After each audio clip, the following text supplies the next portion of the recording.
Pilipino pangkaraniwang naiiwan ng mga bata sa pangangalaga ng mga lolo at lola habang naghahanap buhay ang mga magulang.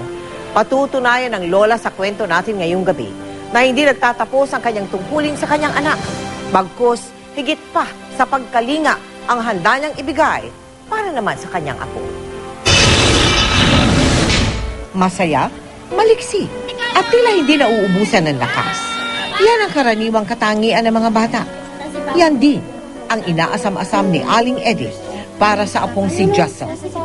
Pero 9 na taon nang nakagapo si Jussel sa sakit na cerebral palsy. Bigla siyang magsisisure. Pag hindi kabisado, matataranta ka yung hindi siya kabisadong alagaan. Hanggang kaya ko at nandyan din siya, nandyan ako sa tabi niya. Kasi yan lang iniwan ng anak ko eh. Sa papagat pader na lamang na ito halos sumiikot ang buhay ni Jussel. Maliban na lang sa mga araw na nabibigyan siya ng libreng therapy mula sa kanilang simbahan. Abala naman sa paghahanap buhay bilang manikurista ang ina ni Jussel na si Fanny, kaya't mas matagal na nasa pangangalaga ng kanyang lola ang bata. Batid naman ni Aling Edith na bahagya lang sumasapat ang kita ng manugang para sa kanilang pang-araw-araw na pagkain.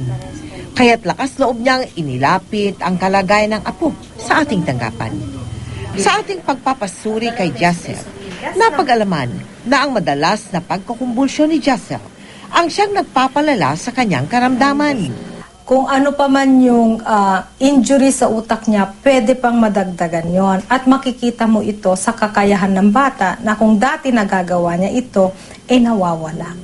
Ayon kay Dr. Eusebio, iba't iba ang dahilan kung bakit nagkakaroon ng cerebral palsy ang isang bata. At ito ay pwedeng mangyari habang nasa sinapupunan pa lang yung baby, pagkapanganak niya, or kahit na mga 1 to 5 years of age, nagkaroon siya ng serious illness katulad ng convulsion, meningitis. Even as simple as dinugo ka, nagkaroon ka ng premature labor, isang risk factor yon eh. At dahil utak ang napinsala, apektado nito ang iba pang bahagi ng kanyang katawan. Malaki ang posibilidad na naapektuhan na rin ang pandinig ni Jussel, kaya't hindi pa rin siya nakakapagsalita. May mga cerebral palsy na hindi retarded. Kailangan pa rin nating gawin kasi kahit papano hindi na dapat siya lumala pa kung nasaan siya ngayon. So kailangan pa rin siyang mag-therapy. Talaga pong malaking nagpapasalamat po ako sa GMA Kapuso Foundation dahil po sa anak ko pa lang na namatay na malaking tulong na po ang naitulong nila sa akin. Humingi po ako sa inyo ng tulong sa gamot niya na sa pang-araw-araw. Nais ko pong ulitin ito dahil napakahalagang sundin ng mga nagdadalang tao. Ingatan at pangalagaan ninyo ang inyong sarili. At kung may mga kapansing-pansing sintomas ng panghihina at ang pagkukumbulsyon ng inyong mga anak, huwag po itong ipagwalang bahala at ipasuri agad para maagapan ang anumang komplikasyon tulad ng cerebral palsy.